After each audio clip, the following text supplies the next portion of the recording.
আজকের ভিডিওটা Bhaiphonta special. High, আমি রুবি। তোমাদের সাথে ঘরে বাইরে নানান গল্প শেয়ার করি।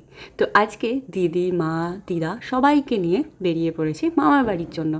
আমি ভাইফোঁটা দেবো না, তবে আমার দিদা, দাদুরা, মারা সবাইকে ভাইফোঁটা দেবে। তো চলে এসেছি আমার মামার বাড়িতে। মামার বাড়ি আসতে কার না ভালো লাগে, আর আমার বেশি ভালো লাগে কারণ এখানকার গ্রামীণ পরিবেশ। আর চলো, শুরু হয়ে গেছে এবার ভাইফোঁটা।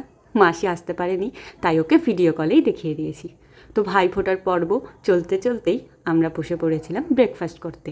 আর তারপর আমার দিদারা সবাই ভাইফোঁটা দিয়েছে। তো এটা হলো আমার বোন, ওর সাথে তোমাদের আগে পরিচয় হয়নি। আর ওদিকে চলছে ভাইফোঁটা স্পেশাল মাটন। আর লাঞ্চ সেরে আমরা বেরিয়েছিলাম একটু বাইরে। এখানে আসলে বাইরে ঘুরতে ভীষণ ভালো লাগে। এই গ্রামীণ পরিবেশগুলো শহরের মানুষরা ভীষণ মিস করে। আর তারপর ওর কাছে একটু চকলেট চেয়েও নিয়েছি। চকলেটের ওপর লজ্জা করে লাভ নেই। আর তারপর বিকালবেলায় ফ্যামিলি মিলে বসেছি একটু গল্প করতে। তো আজ আসি, তোমাদের সাথে আবার দেখা হবে নেক্সট ব্লগে।